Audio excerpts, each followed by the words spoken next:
All right. Hey, everyone. I am Thomas Datt, and with me today I have Shyamol, who is the owner of Landscapes Music, and of course Jack, aka Dreamy, and Dark Matter. And we're here today to talk about my remix of Dragon Steer, who originally came from Jack as Dark Matter. Hey, everyone. Thanks for coming. Yay. Yeah, guys. What's up? Oh, just super excited having right? us. Oh, Yeah. very welcome. Thanks for coming. This is gonna be a good chat. So, Shai, tell us, how did this happen? You're the mastermind here. You put us together. Well, I just had this kind of a dream, like of bringing back the pure trance sounds in the way I wanted to. So, the label went through a few years where I was releasing progressive trance stuff as well, but I wasn't really like 100% happy because I really wanted to give that kind of a branding style, but unique, totally different from the mainstream one. So that's when I decided to have the label like a kind of a revamp, and then I decided that I wanted to have these white colored releases for the trance releases, as opposed to the black ones for the progressive ones. And that's when it all started, the magic has started. And I said I just want the best, like the real best producers and works on the label. So I remember that, me and Jack, we had a few chats in the past as well about his works, and he has sent me an amazing EP back in time. And then a few months after, he also did a remix for us as well. So I was like, I really want to keep this kind of a vibe alive and going, because Jack is such a great guy, and I really want to do something really special now. And that's when I thought something special requires a special person, like somebody that really, really gives this kind of huge boost, in terms of quality of sound. And that's when I thought, like, yes, Thomas Datt, why not? I remember that you weren't, let's say, active at the time when I started thinking about you. So I just said to myself, hey, I have something in mind. I really have something in mind. Let's see if he's happy, to join the family, as we say in our label. So that's how it started, everything. And Landscapes has now finally a real solid image both on the trance and the progressive side. And yes, now we had this amazing release, all sorted out, all ready, and hey, what is like 24 hours roughly, and it goes live. So I'm so happy, guys, that you both have joined the Landscape family. That's absolutely a very, very reason for being proud, to be honest, because I have this very strong music philosophy of mine, and you guys really have nailed it, both with the original productions, the Sunflower remix that Jack, you did, and Thomas remix, which is wow, like mind-blowing. So thank you, guys. Thanks a lot for joining Landscapes Music. And thank you to you as well. Yeah, no worries, man. Thank you. I remember, I basically made a post on my socials. This was sometime a year ago, where I was like, hey, I think I'm available. It was just like testing the waters. Like, I'm available for remix work, and Alicia was just my wife was just giving me this nudge, like, hey, why don't you like derp? I was like, yeah, okay, whatever, So, but you said you were already by that point thinking about it, even before I said anything. Is that right? Yes, because I remember that you have made another progressive trance-ish release a little while ago. Correct me if I'm wrong, I think it was on the Yin Yang label. So yes. Then I said, that style is amazing, and I think it deserves this guy again to be brought back to the forefront of the scene. Like, that's the sound that I want. And I had collaboration with the guys in there in Yin Yang as well. So I know the guy as well. So I'm like, I trust this guy. So I was like, I really need to find a way, to have Thomas on my label now, because that style, that track, it was just pure perfection for me. Not too fast, not too slow, everything was like so balanced and dynamic. So I thought like, yeah, that's what I really want. So yes, I thought about you, but then, you know, like I remember that you weren't really active. So I was like, how I can, you know, introduce myself. And then there we go. You basically introduced yourself to me that way. Everything just fell into place magically, you know, just like sometimes you like remix.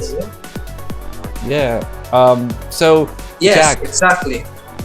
Tell us about your thoughts and your experiences with Dark Matter and Dragon's Tear. Like, where did that come from for you? Well, I've always been a huge fan of breakbeats, like the early 2003, 2004 kind of progressive breakbeats, and I sort of always wanted to try and do that. See, back in the days, I only had the Dream alias, like when I started 10 years ago, and it wasn't because that I couldn't produce the music. It was more like me trying to find out how I could develop this new sound, because I've always been a big fan of progressive and other genres, but to incorporate it into my sound and my perspective of trance music was something that I was a bit challenged by. So I sat down, I think it was 2 years ago I finished it, and yeah, I've always been a huge fan of Noel Sanger. Shout out to him. Loved his old stuff, so that was kind of a driving inspiration for me. And then obviously incorporating my own touches, my own sound to how that could eventually be, or so.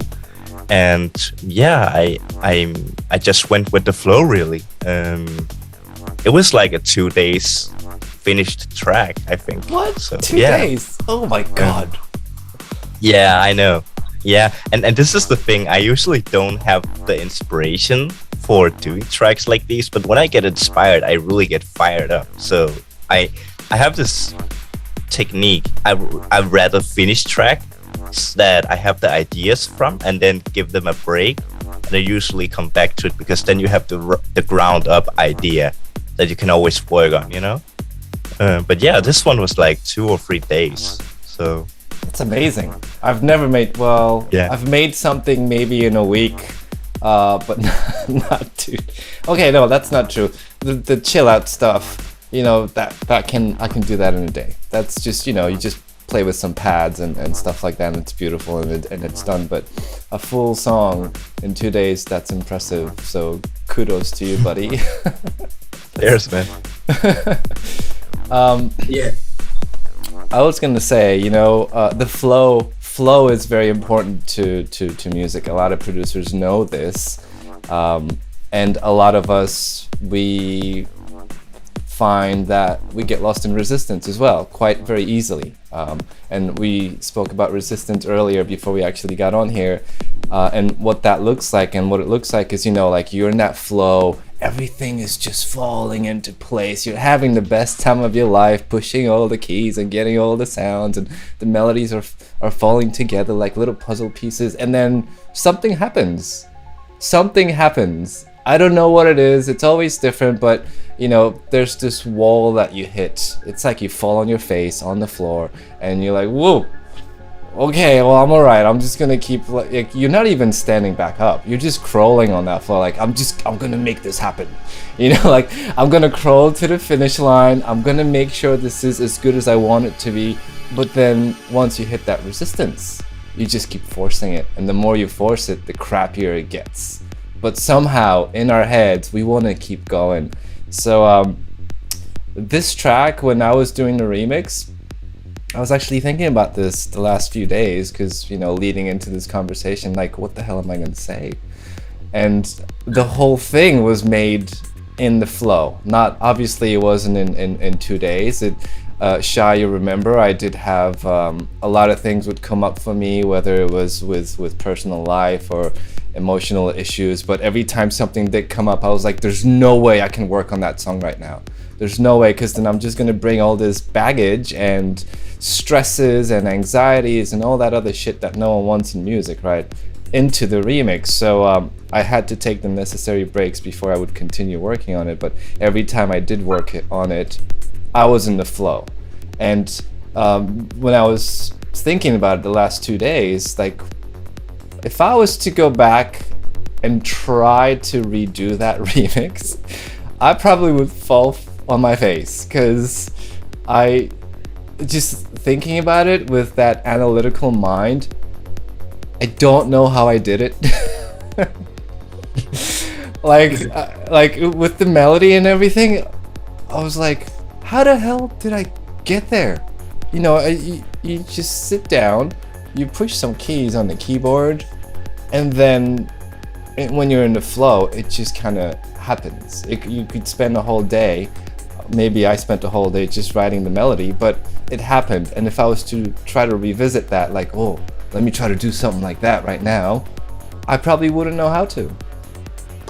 Yeah, that's a good segment into the dreamy stuff that I used to do, because I'm doing, because a lot of fans is expecting, you know, you must have had that kind of feel too, but like when people expect something from you, like your fans are like, oh, we want that sound only, or it's kind of I have to tell them that, well, you have to be in the flow to do that.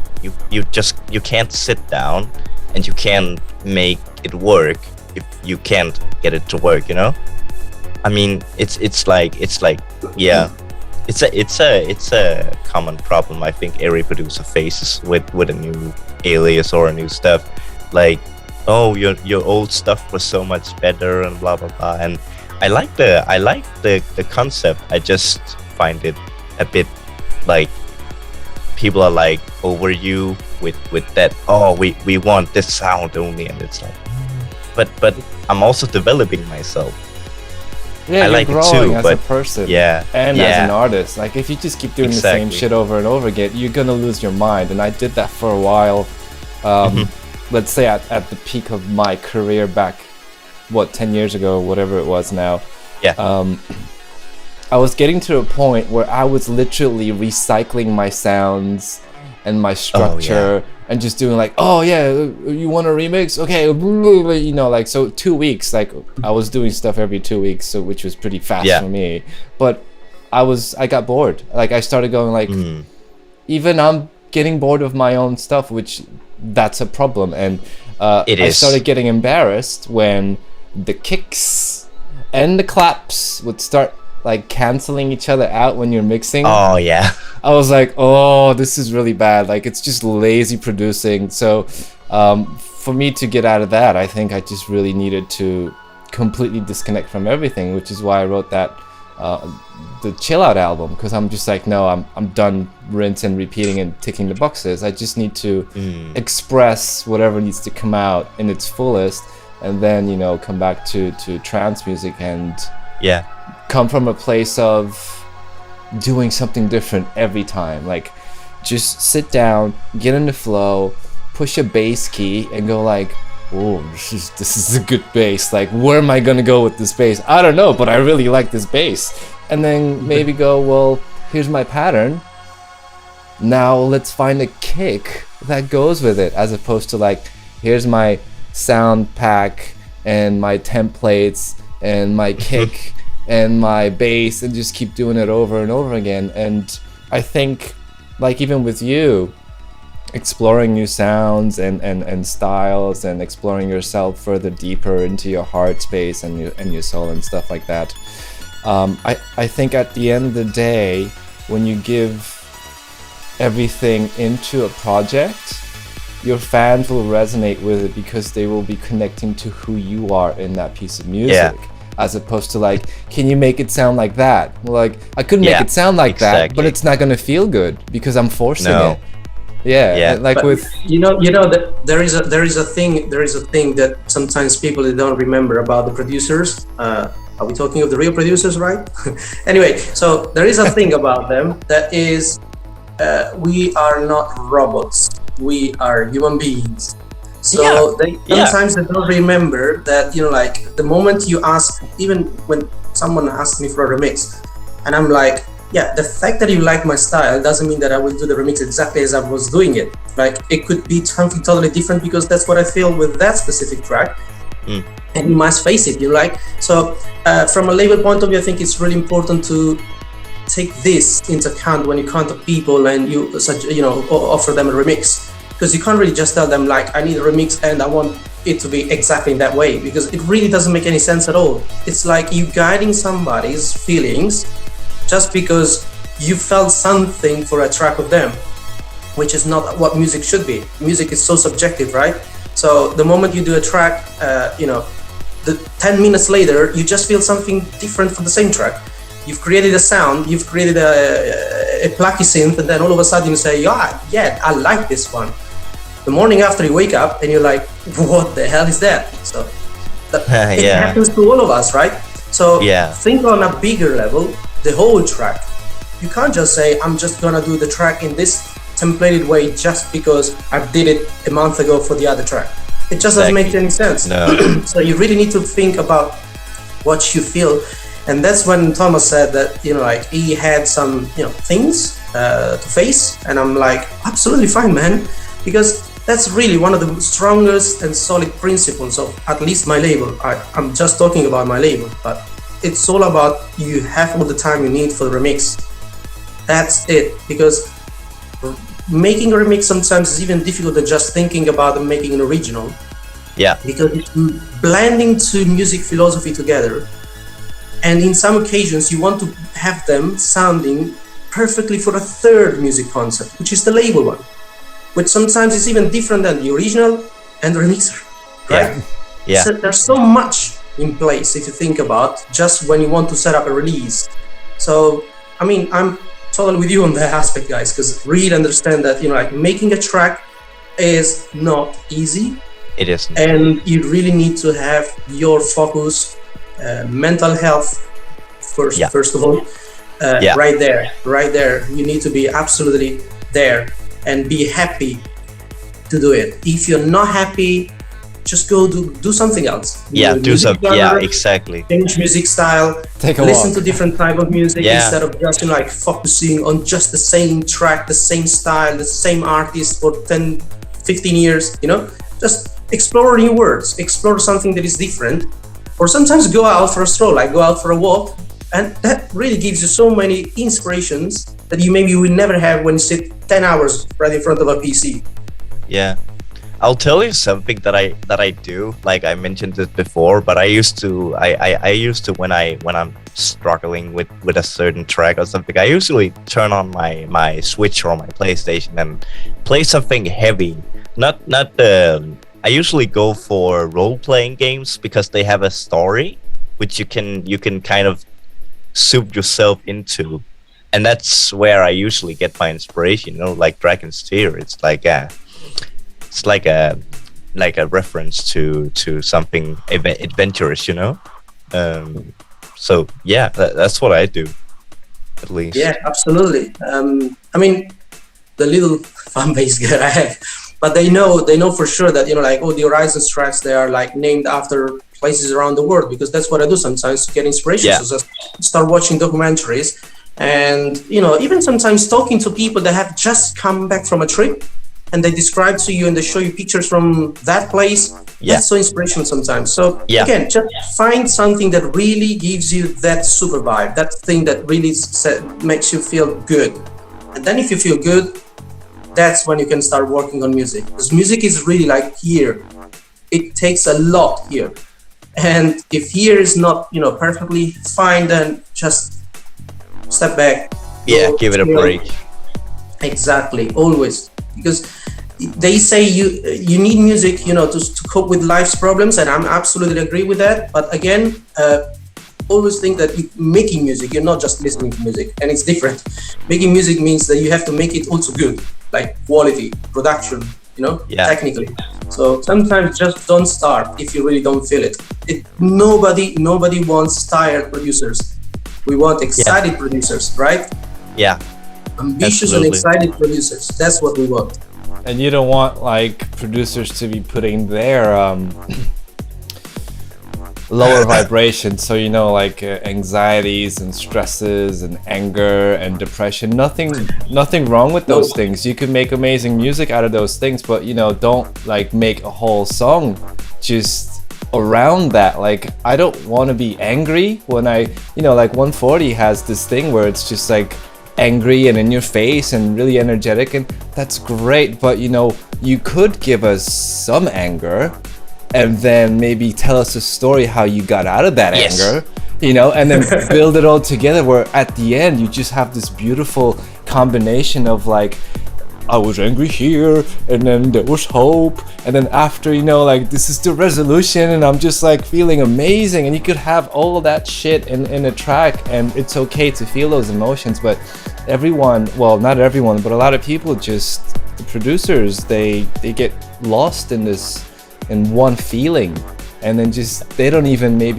even aware that they're sitting in that feeling. Like, oh, I'm gonna make an uplifting track today, but I had a really shitty day and I'm really stressed about some other stuff, but you know what, I'm really gonna force this uplifting track because I want to feel good.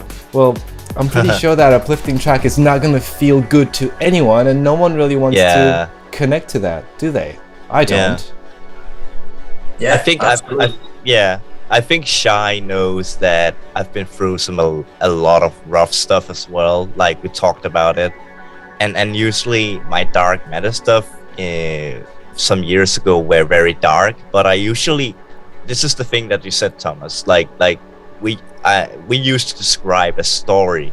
If you can do that well, people resonate with you. Like that was what I did when I was feeling down, or in this kind of situation you were in, where I wrote these kind of darker tracks, but I told people the story behind them and the flow of everything, and then that's where they kind of resonated. So it wasn't just anger or hate or anything. There is a story behind every track and everything, and I feel like most fans forget that in an aspect, if it makes sense.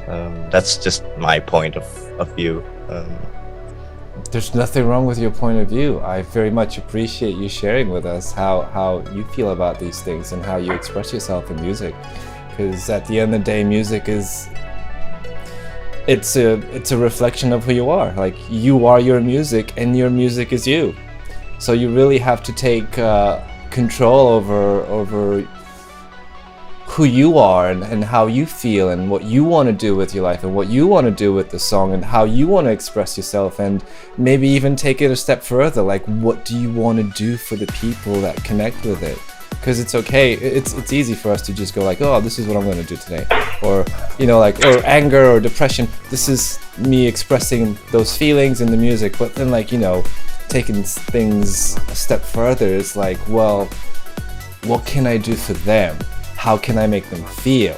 Can I help them maybe heal something that they're not aware of? Like with the third eye thing, or next thing is like a heart activation thing as well. I have coming later, but not to take away from this remix. But it's just these little things that you can do consciously, and people might not even have a clue what's going on, but it will trigger something in them that makes them think, makes them experience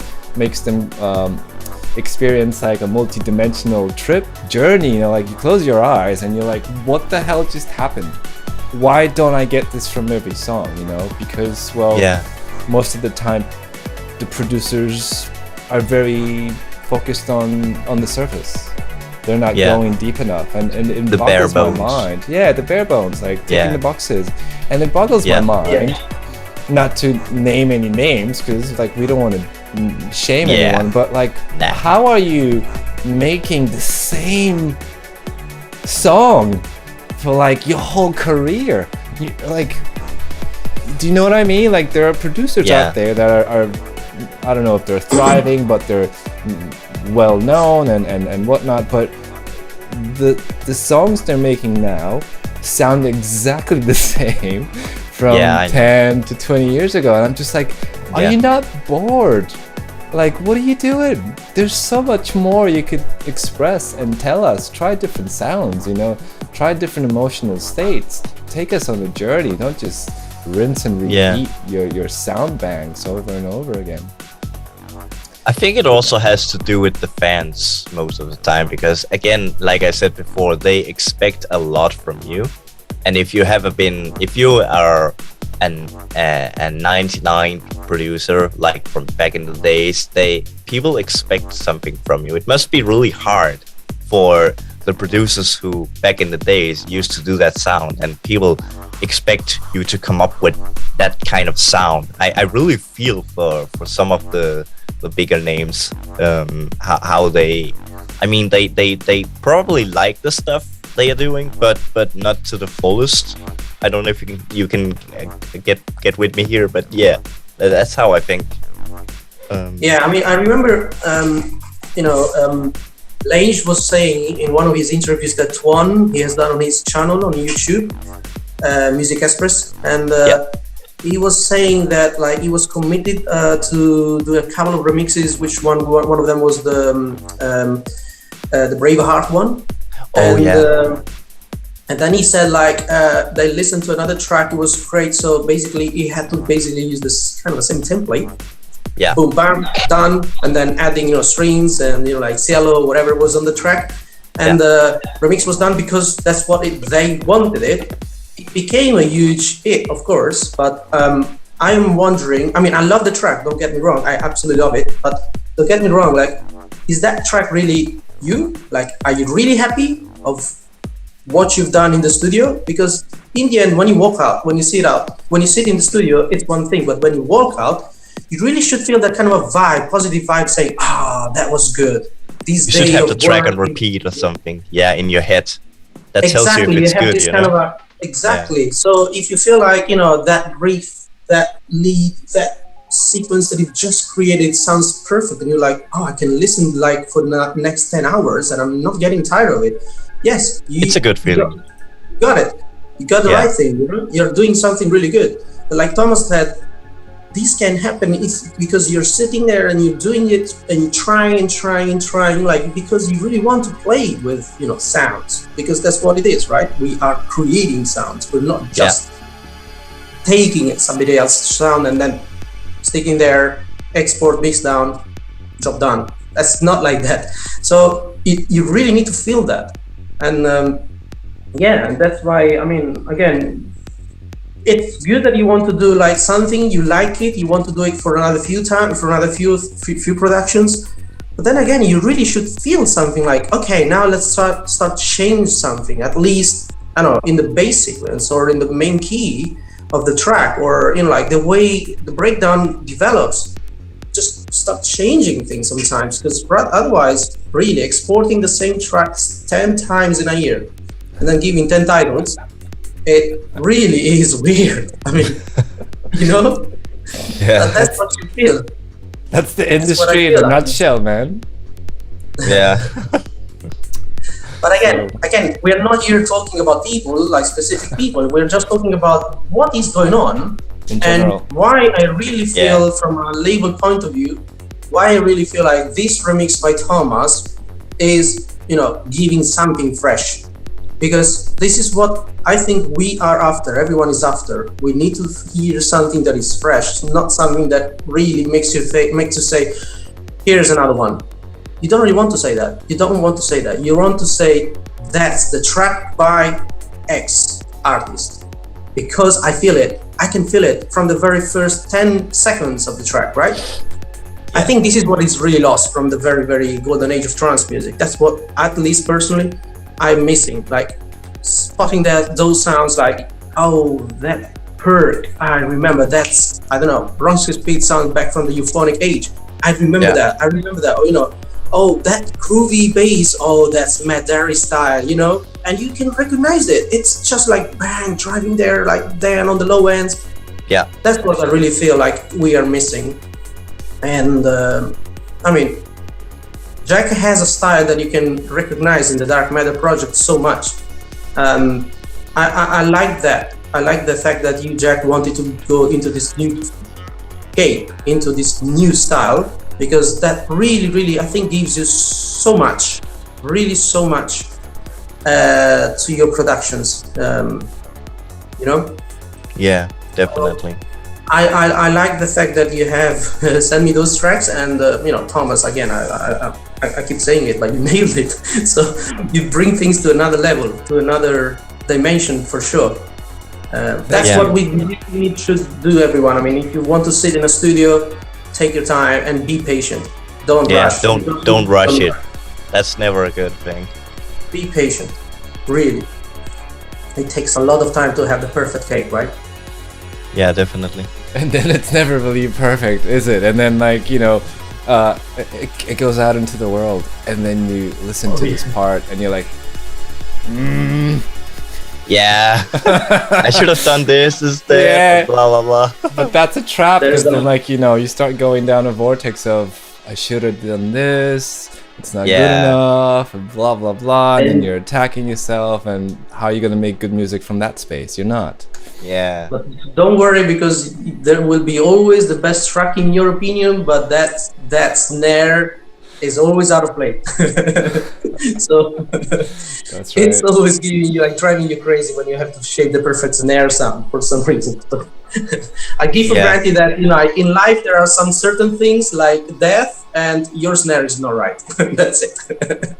Don't forget taxes. And taxes. That's right. Oh, don't make me start about that. Sorry, Shy, we don't want to stress you out about the taxes. I'll take it back. I take it back. So we're very excited because, like you said, it's less than 24 hours. I mean, for me, because I'm in the future, it's going to be Monday a little bit quicker, but I think I still have to wait for the rest of the world to catch up to Monday for it to come out. Time zone rules. So we're very curious to see how it does. Like, obviously we're not doing this for money. We're not doing it for climbing the charts of getting it to number one. It would be great if it made it up the charts, but you still have to consider what the industry is actually like. There's a lot of people and labels that will go on Beatport and just put a shitload of money into it just to get their tracks up. We're not really doing that. That's pretty shady. We're basically relying on the community, on the fans, fans of Jack, fans of mine, fans of Landscapes to step up and spend that $2 or whatever it is to really help the industry grow and potentially thrive again, because at the moment it's just rinse and repeat. It's all stale. It's all the same thing. Like you said, 10 tracks with 10 different names, but at the end of the day they all sound the same. And you could have 1 or 2 or 3 a year that are completely mind-blowing and completely different, and it could potentially change the industry as it currently is now. But for that to happen, you need fans to step up and do their part. Like, we could make music till our fingers bleed and we get, we lose our hearing, and I have tinnitus, and I think a lot of producers have it too, especially if you weren't protecting your ears in clubs in your 20s. But what else can we do? We make the beautiful music, we put it out, and if you really want new music that gives you goosebumps and takes you on a journey to start dominating Beatport and the industry and all the other DJs, start playing it and stuff like that, then you guys have to step up and make the difference. I already bought the damn track. I have no problem buying it. I'm gonna support it. Why wouldn't I do that? It just doesn't make sense. So please, guys, go on Beatport and get that damn thing. And every single support really, really matters. It really does, yeah. Dark matters. No, sorry, that was bad. But yes, really. Yes, guys, absolutely. Please help everyone, because it starts from each of us in everything in life, to be honest. But in music, it definitely is. Awesome. Well, thank you guys for coming. If anyone has any final words, this is your time. We got a 5-minute timer on this thing. So say your piece. Well, again, I just want to thank you both, guys. Again, it's really great to work with human beings, even before than producers. Because sometimes you say producer, it feels like, ooh. But We're it's definitely about not robots. we are not robots, and I like this. I like this style of approach, at least for my label, when I have to, contact people for remixes or getting demos in like sign. It's just about speaking, talking, sharing opinions. Even if I don't like something about the track, let me tell you and be ready for it, because that's what it is. It's all about sharing to improve my side and your side.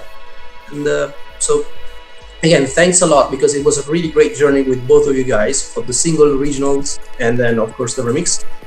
And please guys, support this release, please. Support it. Yeah. Thank you, Shy. Thank you, Jack. Thanks, Yeah, everyone. no worries, man. I'm very excited. Like, it's almost here. Now we watch. Well, now we're gonna like go crazy on the socials for a good week. Well, thank you so much. I hope you have a wonderful day.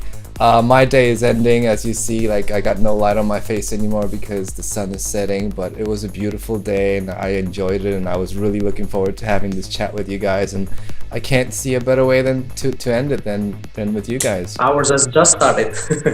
Yeah. All right, guys. Okay. See you guys. Thanks, guys.